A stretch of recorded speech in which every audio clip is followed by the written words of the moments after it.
Hi everyone, कैसे हो आप सभी। स्वागत है आपका अपने चैनल टीचिंग विद बानी में। दोस्तों, आज की क्लास काफी ज्यादा इम्पोर्टेंट होने वाली है क्योंकि आज की क्लास में हम पढ़ेंगे आधुनिक काल के भारतेंदु युग, द्विवेदी युग और छायावाद युग के वो प्रश्न जो पेपर में काफी ट्रेंडिंग में रहे हैं। उससे पहले यदि आप चैनल पर मेरी पहली बार आए हैं तो चैनल को सब्सक्राइब, वीडियो को लाइक और अपने दोस्तों के साथ शेयर जरूर करना। आज का हमारा पहला क्वेश्चन है, छायावाद के चार स्तंभों में से निम्न में से कौन एक नहीं है? अज्ञे, पंत, निराला या प्रसाद? आप लोग बताइए, इसका राइट आंसर क्या होगा। हाँ जी, जल्दी से बताइए, छायावाद के चार स्तंभों में से निम्न में से कौन एक नहीं है? ये पेपर में काफी बार पूछा गया है। तो दोस्तों, आपको याद रखना, जो छायावाद के चार स्तंभ है उनमें से जो नहीं है वो है अज्ञे। अज्ञे छायावाद के चार स्तंभों में नहीं आते हैं। तो अब आप सोचोगे चार स्तंभ है कौन कौन से। तो अगर आपने मेरी शॉर्ट क्लास देखी है तो आप जरूर बता दोगे। मैंने उसमें ट्रिक से बताया था कौन कौन है छायावाद के स्तंभ। जयशंकर प्रसाद, निराला, सुमित्रा नंदन पंत और महादेवी वर्मा, जिसकी मैंने ट्रिक आपको बताई थी। क्या बताई थी? सूर्य, नंदन, महादेव की जय। ये काफी इंपॉर्टेंट ट्रिक है पेपर में। जब आप सॉल्व करोगे तो आपको समझ में आएगा। मैंने सूर्य से क्या बताया, जल्दी से बताइए, जल्दी जल्दी से बताइए आप लोग। सूर्य से इधर पे क्या होगा? आपको याद रखना, सूर्य से होगा सूर्यकांत त्रिपाठी निराला, नंदन से होगा सुमित्रा नंदन पंत, महादेव से महादेवी वर्मा और जय से होगा जयशंकर प्रसाद। ये बहुत इंपॉर्टेंट ट्रिक है, आपने मेरे शॉर्ट क्लास जरूर देखा कीजिए। उसमें मैं छोटी छोटी आपको ट्रिक बताती हूँ जिससे आप पेपर को बहुत अच्छे से सॉल्व कर सको। सॉल्व सभी करते हैं लेकिन कभी कभी कंफ्यूजन आ जाता है। अगर आप ट्रिक के साथ याद रखोगे तो आपका कंफ्यूजन कभी नहीं आएगा। हमारा नेक्स्ट क्वेश्चन है, राम की शक्ति पूजा के विषय में कौन सा कथन असत्य है? राम को शक्ति पूजा का सुझाव जावंत ने दिया, राम को रावण पर विजय का वरदान देवी से प्राप्त हुआ, राम की शक्ति पूजा का कथानक रामचरित पर आधारित है, राम की शक्ति की पूजा में राम मानव अधिक है ईश्वर कम। बताइए, इसका राइट आंसर क्या होगा। ये DPPP PGT UP TGT में पूछा गया क्वेश्चन है, तो बताइए जल्दी से, इसका राइट आंसर क्या होगा। हाँ जी, तो दोस्तों आपको याद रखना, इसका जो राइट आंसर है वो है ऑप्शन सी, यही कथन असत्य है। अब आपको याद रखना, तो राम की शक्ति पूजा ये कथानक है, ये आया कब था? ये पेपर में पूछा गया है कि राम की शक्ति पूजा कथानक कब आया था। तो आपको याद रखना, ये आया था 1936 में। आपको ये सन याद रखनी है, सन बहुत क्वेश्चन बना है। ये जो कथानक है ये बांग्ला ग्रंथ, कौन सा? बांग्ला ग्रंथ कृतवास रामायण। कौन सा ग्रंथ? बांग्ला ग्रंथ कृतवास रामायण। आपको याद रखना, मैं एक बार रिपीट कर दूंगी तो अपने नोट्स में जरूर लिख लेना। मैंने क्या बताया, राम की शक्ति पूजा 1936 ईस्वी का एक कथानक बांग्ला ग्रंथ कृतभाषा रामायण पर आधारित है। ये जो है ना कि रामचरितमानस पे। आपको याद रखना, ये रामचरितमानस पर आधारित नहीं है। ये जो कथानक है कृतवास रामायण पर आधारित है। आपको याद रखना, जो राम की शक्ति है कि पूजा ये किसकी है? निराला कृत एक महाकाव्य है। ये निराला का एक महाकाव्य है। ये आप पॉइंट अपने नोट्स में जरूर लिखना। ये सभी जितना पॉइंट मैंने बताया ये सभी पेपर में पूछा गया। मैं एक बार फिर से रिपीट कर रही हूँ, राम की शक्ति पूजा 1936 ईस्वी का एक कथानक बांग्ला ग्रंथ कृतभाषा रामायण पर आधारित है, ना कि रामचरितमानस पर आधारित है। राम की शक्ति पूजा एक निराला कृत महाकाव्य। आपको याद रखना, राम की शक्ति पूजा क्या है? एक महाकाव्य। किसका है? निराला का। सन क्या है? 1936। हमारा नेक्स्ट और इम्पोर्टेंट क्वेश्चन, भारतेंदु ने जिस प्रकार हिंदी गद्य की भाषा का परिष्कार किया है उसी प्रकार काव्य की ब्रजभाषा का भी इस पंक्ति के लेखक हैं रामचंद्र शुक्ल, शिवदान सिंह चौहान, राम कुमार वर्मा या रामविलास शर्मा। जल्दी से बताइए, इसका राइट आंसर क्या होगा। दोस्तों, आज के जितने भी क्वेश्चन है ये सभी पेपर में ट्रेंडिंग में रही है। अगर आपने अभी करंट में कोई पेपर दिया है तो आपको खुद पता होगा ये क्वेश्चन पूछे गए हैं। हाँ जी, भारतेंदु ने जिस प्रकार हिंदी गद्य की भाषा का परिष्कार किया है उसी प्रकार काव्य की ब्रज भाषा का भी इस जो पंक्ति के लेखक हैं वो है आचार्य रामचंद्र शुक्ल। इसका राइट आंसर होगा ऑप्शन ए। हमारा नेक्स्ट क्वेश्चन है, समस्या पूर्ति किस युग की विशेषता है? भारतेंदु युग, छायावादी युग, द्विवेदी युग या प्रगतिवादी युग? जल्दी से बताइए इसका राइट आंसर क्या होगा। हाँ जी, समस्या पूर्ति किस युग की विशेषता है? भारतेंदु युग की है कि छायावादी युग की है, द्विवेदी युग की है या प्रगतिवादी युग की है? जल्दी से बताइए। तो दोस्तों आपको याद रखना, इसका जो राइट आंसर है वो है ऑप्शन ए, भारतेंदु युग। ये बहुत इंपॉर्टेंट क्वेश्चन है, पेपर में 2 बार बना है क्वेश्चन। एक बार बना था समस्या पूर्ति किस युग की विशेषता है, और एक बार बना था कि भारतेंदु युग में लोकप्रिय काव्य पद्धति कौन सी थी। ये भी क्वेश्चन बना है, और दोनों बार यूपी पीजीटी में पूछा गया। तो बताए, आपको याद रखना, समस्या पूर्ति किस युग की विशेषता है? भारतेंदु युग की है। या अगर ऐसे पूछ दिया जाए भारतेंदु युग में एक लोकप्रिय काव्य पद्धति क्या थी, तो आपको याद रखना वो थी समस्या पूर्ति। दोस्तों आप सभी से रिक्वेस्ट करूंगी, अगर आप मेरे चैनल पर पहली बार आए तो चैनल को सब्सक्राइब करना, वीडियो को लाइक करना, अपने दोस्तों से जरूर शेयर करना, उन्हें जरूर बताना कि हमारे चैनल पर रोज शाम 8 बजे हिंदी की क्लास होती है, जिसमें हम प्रीवियस ईयर आपको क्वेश्चन कराते हैं, और वो क्वेश्चन कराते हैं जो पेपर में पूछे जा सकते हैं या पूछे गए हैं। तो प्लीज आप मेरे चैनल को सब्सक्राइब जरूर करना। हमारा नेक्स्ट क्वेश्चन है, नव जागरण का अग्रदूत हिंदी के किस लेखक को कहा जाता है? शिव प्रसाद सितारे हिंद, भारतेंदु हरिश्चंद्र, आचार्य महावीर प्रसाद द्विवेदी या बाबू मैथिली शरण गुप्त? जल्दी से बताइए इसका राइट आंसर क्या होगा। हाँ जी, ये भी यूपी पीजीटी में पूछा गया और डी ट्रिपल एस भी टीजीटी में पूछा गया। तो जल्दी से बताइए इसका राइट आंसर क्या होगा। वैसे ये क्वेश्चन है ज्यादातर अलग अलग एग्जाम में पूछे गए, जैसे असिस्टेंट प्रोफेसर, जीडीसी प्रवक्ता भर्ती, ऐसे पेपर में पूछे गए हैं। तो ये मत समझिए कि ये सिर्फ यूपी टीजीटी या पीजीटी के लिए, क्योंकि हिंदी वही है, वही क्वेश्चन बनते हैं, बस लैंग्वेज घुमाई जाती है। अगर आपने अच्छे से पढ़ रखा तो आप क्वेश्चन सॉल्व कर लोगे, और नहीं पढ़ रखा तो वो नहीं कर पाओगे आपको। इसलिए मैं हर क्वेश्चन को बहुत अच्छे से एक्सप्लेन करती हूँ कि आपका क्वेश्चन कैसी भी बने, अगर इस टाइप का बने तो आपका गलत ना हो। तो जल्दी से बताइए इसका राइट आंसर क्या होगा। दोस्तों आपको याद रखना है, जो इसका राइट आंसर है ऑप्शन बी, भारतेंदु हरिश्चंद्र। मैंने क्या बताया, नव जागरण का अग्रदूत हिंदी के किस लेखक को माना जाता है? भारतेंदु हरिश्चंद्र को। अब भारतेंदु हरिश्चंद्र की कुछ रचनाएं जो पेपर में बहुत पूछी जाती हैं, जैसे कि प्रेम सरोवर बहुत पूछी गई है, आप अपने नोट में जरूर लिखिए। प्रेम सरोवर किसकी रचना है? भारतेंदु हरिश्चंद्र की।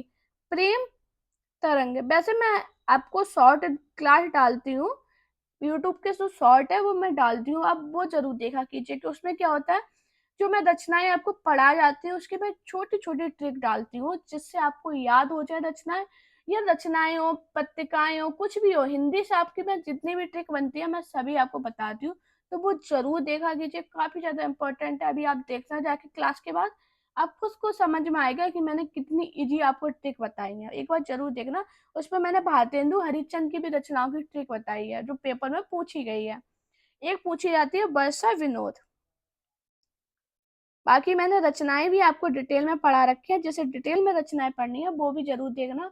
मैंने आपको हिंदी पर जितना भी सिलेबस पेपर में पूछा जाता है मैं सब कराती हूँ आपको। आपको कहीं इधर उधर नहीं भागना, बस मेरे चैनल को सब्सक्राइब कीजिए। आप खुद देखिए, प्ले लिस्ट पे इतनी वीडियो डली है, 200-250 वीडियो डली है, आप देखिए और उन्हें सॉल्व कीजिए, क्वेश्चन लगाइए। बिल्कुल बेसिक से पढ़ना चाहिए। तो देखना, स्टार्टिंग में मैंने बिल्कुल बेसिक पढ़ाया, अब उसका लेवल मैंने बढ़ाया है, और बाकी आप बोलोगे तो मैं और लेवल बढ़ाऊंगी, लेकिन आप देखना, स्टार्टिंग से देखोगे तब ज्यादा आपको समझ में आएगा। हमारा नेक्स्ट क्वेश्चन है, भारतेंदु युग का कौन सा कवि पुष्टि मार्ग से में दीक्षित था? जल्दी से बताइए। भारतेंदु हरिश्चंद्र, प्रताप नारायण मिश्र, बालकृष्ण भट्ट या प्रेमनंद? बताइए जल्दी से, इसका राइट आंसर क्या होगा। हाँ जी, क्या होगा इसका राइट आंसर। हाँ, तो दोस्तों आपको याद रखना, जो भारतेंदु युग के कौन है, भारतेंदु हरिश्चंद्र है, इन्हें पुष्टि मार्ग से दीक्षित थे। तो इसका राइट आंसर क्या होगा, ऑप्शन ए, भारतेंदु हरिश्चंद्र। हमारा नेक्स्ट क्वेश्चन है, बकरी विलाप किसकी काव्य कृति है? भारतेंदु हरिश्चंद्र, बालकृष्ण भट्ट, प्रेमधन या इनमें से कोई नहीं? जल्दी से बताइए इसका राइट आंसर क्या होगा। हाँ जी, मुझे सभी लोग स्कोर जरूर बताना कि आपका स्कोर कितना जाता है, आप कितने क्वेश्चन गलत करते हो, कितना सही करते हो, जिससे आपका उतना खुद का लेवल समझ में आएगा कि मेरी अभी इस सब्जेक्ट की इतनी तैयारी है, इस टॉपिक को मेरा इतना क्लियर है। बाकी आप मुझे कमेंट करना, मैम इस टॉपिक के क्वेश्चन कराइए तो मैं वो भी आपको टॉपिक करवाऊंगी, बस मुझे कमेंट जरूर करना है कि आपको क्या प्रॉब्लम है। मैंने क्या पूछा? बकरी विलाप किसकी काव्य कृति है? तो दोस्तों आपको याद रखना है, जो बकरी विलाप है ये भारतेंदु हरिश्चंद्र की काव्य कृति है। तो इसका राइट आंसर होगा ऑप्शन ए। अब पेपर में ये भी क्वेश्चन बन सकता है कि भारतेंदु हरिश्चंद्र की कैसी कृति है, तो आपको याद रखना ये है जो कृति है वो है व्यंग्यात्मक। कैसी कृति है? व्यंग्यात्मक। आपको याद रखना, बहुत पूछी गई है ये, पेपर में डायरेक्ट क्वेश्चन बनाता है कि भारतेंदु हरिश्चंद्र की व्यंग्यात्मक काव्य कृति कौन सी है? तो कौन सी है? बकरी विलाप।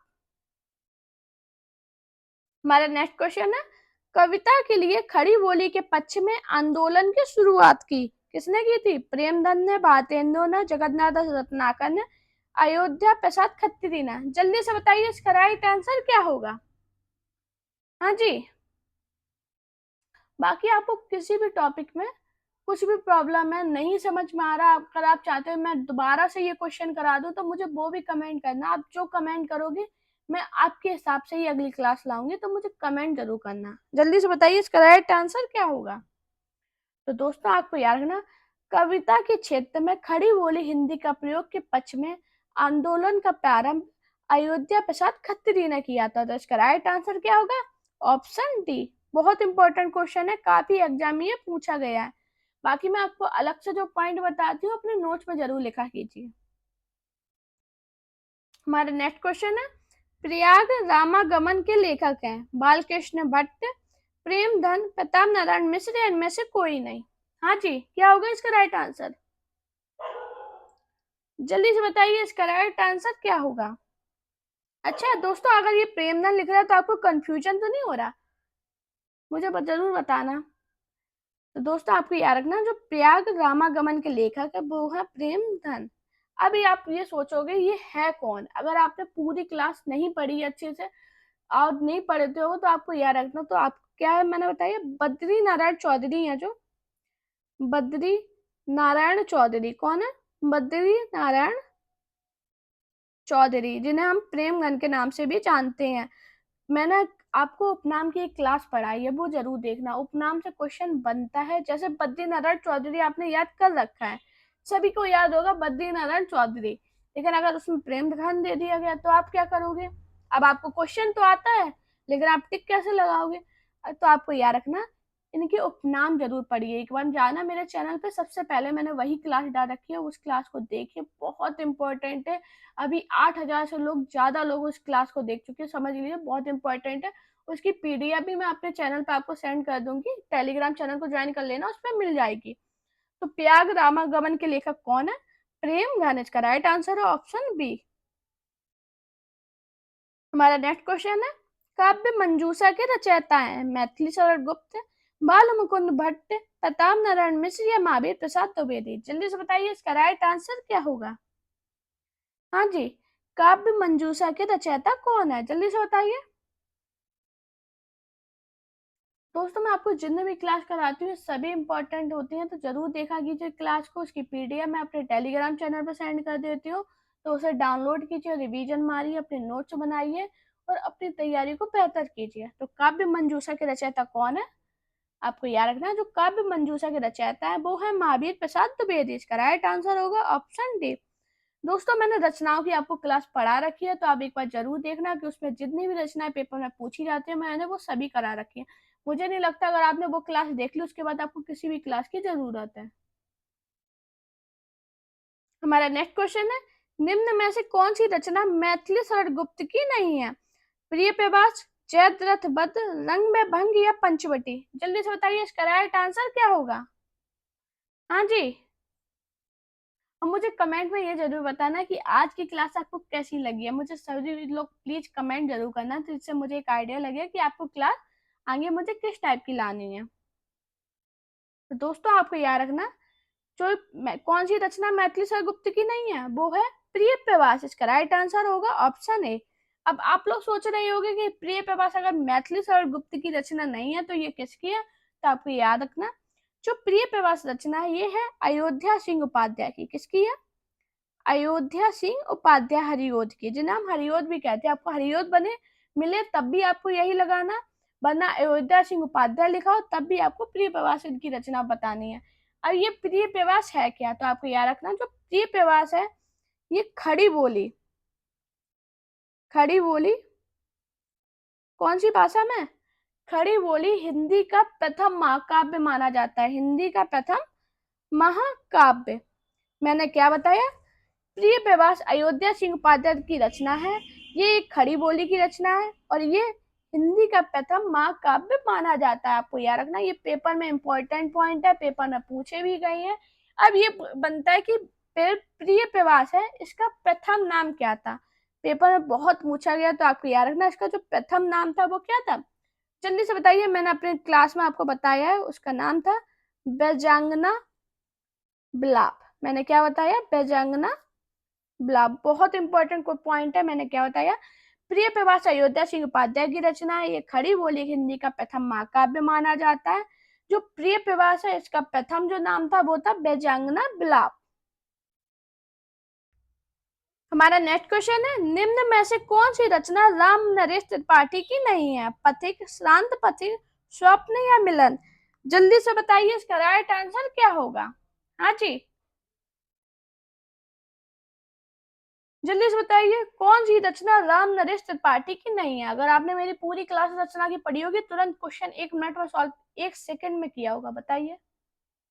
तो दोस्तों आपको याद रखना जो श्रांत पथिक है ये राम नरेश त्रिपाठी की रचना नहीं है। आप लोग सोच रहे होंगे अब ये राम नरेश त्रिपाठी की नहीं है तो किसकी है, तो आपको याद रखना ये जो रचना है ये किसकी है, श्रीधर पाठक की। मैंने काफी बार ये क्वेश्चन आपको बताया है कि श्रीधर पाठक की कौन सी रचना है, शांत पथिक, जो बहुत इंपॉर्टेंट है, यानी कितने एग्जाम में बहुत बार पूछी गई है कि शांत पथिक किसकी रचना है। तो आपको याद रखना ये जो रचना है ये श्रीधर पाठक की रचना है, बाकी ये पथिक, स्वप्न और मिलन ये राम नरेश त्रिपाठी की रचनाएं हैं।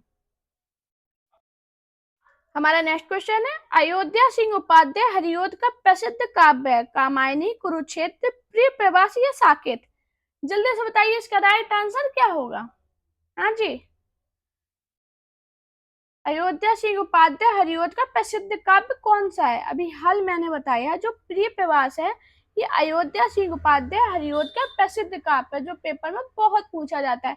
अगर प्रिय प्रवास के हम प्रकाशन वर्ष की बात करें तो इसकी प्रकाशन वर्ष है 1914 ईस्वी। बाकी मैंने आपको सब बता रखा कि ये हिंदी के खड़ी बोली का प्रथम महाकाव्य है। अब आएगा कामायनी, कामायनी किसकी रचना है, तो आपको याद रखना जो कामायनी है ये है जयशंकर प्रसाद की। किसकी रचना है, जयशंकर प्रसाद की। कुरुक्षेत्र किसकी है, कुरुक्षेत्र दिनकर की। आपको याद रखना ये पेपर में अलग अलग एग्जाम में पूछी गई रचनाएं हैं। और अगर साकेत की बात करें तो ये है गुप्त जी की, मैथिली शरण गुप्त की। मैंने क्या बताया, अयोध्या सिंह उपाध्याय हरिओद के प्रसिद्ध काव्य कौन सा है, प्रिय प्रवास, जिसके प्रकाशन वर्ष की बात करें तो इसकी प्रकाशन वर्ष 1914 है। कामायनी जयशंकर प्रसाद की रचना है, कुरुक्षेत्र दिनकर की है और साकेत मैथिली शरण गुप्त की है। हमारा नेक्स्ट क्वेश्चन है, इनमें से मैथिली शरण गुप्त की रचना नहीं है, भारत भारती, प्रेम पथिक, जयद्रथ वध, यशोधरा। जल्दी से बताइए इसका राइट आंसर क्या होगा। हाँ जी, इनमें से मैथिली शरण गुप्त की रचना कौन सी नहीं है, जल्दी से बताइए। दोस्तों आपको याद रखना जो प्रेम पथिक है ये मैथिली शरण गुप्त की रचना नहीं है, तो इसका राइट आंसर होगा ऑप्शन बी। अब ये अगर मैथिली शरण गुप्त की नहीं है तो किसकी है, तो आपको याद रखना जो प्रेम पथिक है ये जयशंकर प्रसाद की रचना है। किसकी है, जय शंकर प्रसाद की। किसकी रचना है, जयशंकर प्रसाद की। हाँ जी,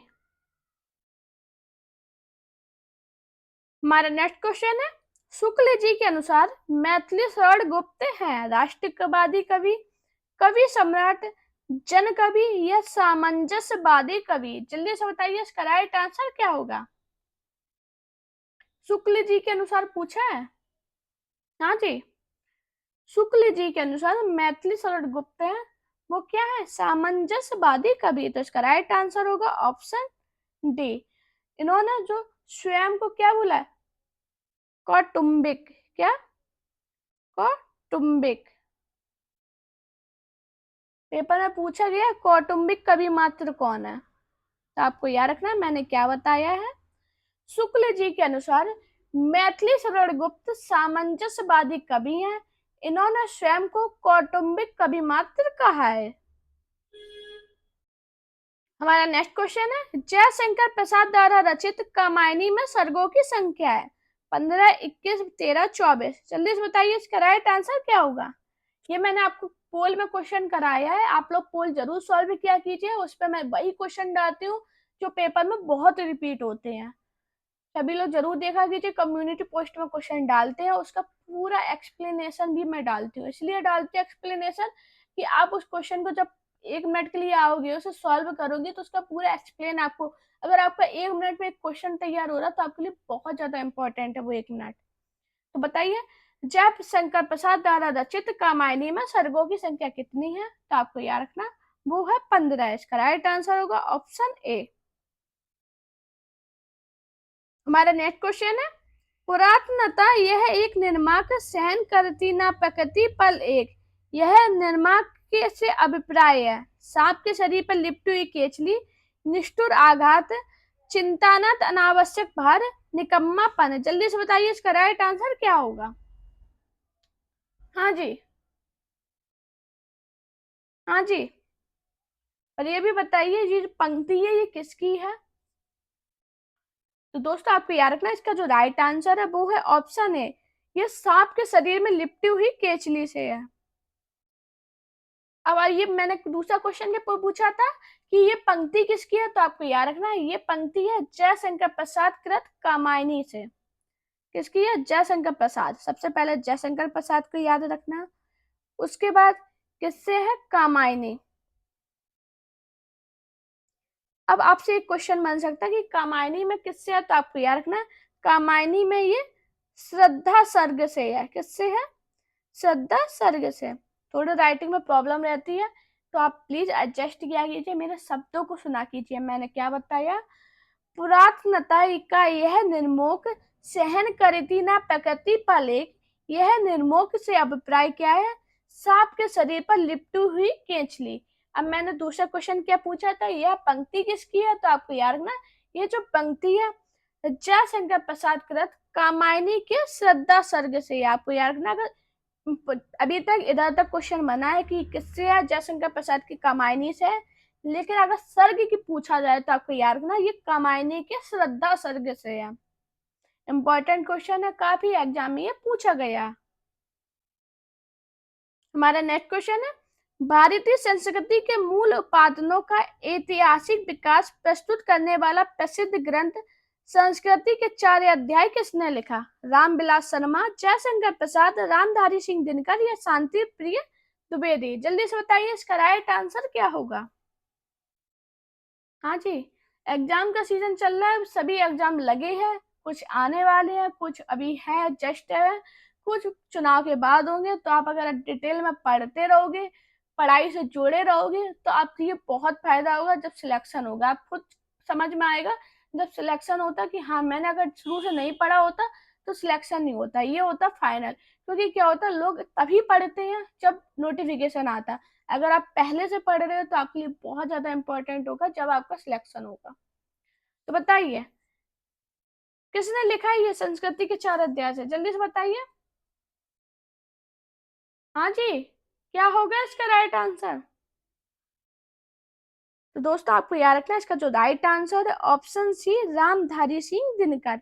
मैंने क्या बताया, भारतीय संस्कृति के मूल उपादानों का ऐतिहासिक विकास प्रस्तुत करने वाला प्रसिद्ध ग्रंथ संस्कृति के 4 अध्याय किसने लिखा? रामधारी सिंह दिनकर ने। हमारा नेक्स्ट क्वेश्चन है, रामधारी सिंह दिनकर के अनुसार कुरुक्षेत्र में किसका आलम्बन लेकर उन्होंने महत्वपूर्ण प्रश्नों की कृति उपस्थित किया है? देश की जनता का, राधा और कृष्ण का, अर्जुन और द्रौपदी का, भीष्म और युधिष्ठिर का। जल्दी से बताइए इसका राइट आंसर क्या होगा। जल्दी से बताइए। हाँ जी, रामधारी सिंह दिनकर के अनुसार कुरुक्षेत्र में किसका आलम्बन लेकर उन्होंने महत्वपूर्ण प्रश्नों को कृति के उपस्थित किया है? तो आपको याद रखना इसका जो राइट आंसर है ऑप्शन डी, भीष्म और युधिष्ठिर का। हमारा नेक्स्ट क्वेश्चन है, आत्मा का संग्राम आत्मा से और देह का संग्राम देह से जीता जाता है। रामधारी सिंह दिनकर का यह कथन किस कृति के संदर्भ में कहा गया? उर्वशी, हुंकार, रश्मि रति या कुरुक्षेत्र? जल्दी से बताइए इसका राइट आंसर क्या होगा? आत्मा का संग्राम आत्मा से और देह का संग्राम देह से जीता जाता है। रामधारी सिंह दिनकर ने यह कथन किस कृति के संदर्भ में कहा है? जल्दी से बताइए। तो दोस्तों आपको याद रखना है इसका जो राइट आंसर है ऑप्शन डी, कुरुक्षेत्र का। अच्छा दोस्तों, ये भी पूछा गया था, ये दिया गया था, पूछा गया था ये किसने कहा है? तो आपको याद रखना है ये रामधारी सिंह दिनकर ने कहा है और ये पंक्ति के संदर्भ में कही गई है, तो ये कुरुक्षेत्र में कही गई। दोस्तों अगर आपको मेरी वीडियो पसंद आई हो तो वीडियो को लाइक कीजिए, चैनल को सब्सक्राइब कीजिए और अपने दोस्तों से इस वीडियो को शेयर कीजिए। साथ में मेरा टेलीग्राम अकाउंट टीचिंग विद वानी और मेरा इंस्टाग्राम अकाउंट वानी शर्मा ऑफिशियल पे मुझे फॉलो कीजिए। अपना प्यार और सपोर्ट चैनल पर बनाइए। इन दोनों की जो लिंक है मेरे चैनल के अबाउट में और हर वीडियो के डिस्क्रिप्शन में आपको मिल जाएगी। प्लीज दोस्तों अपना प्यार और सपोर्ट चैनल पर इसी प्रकार बनाए रखिए। Thank you guys watching this video.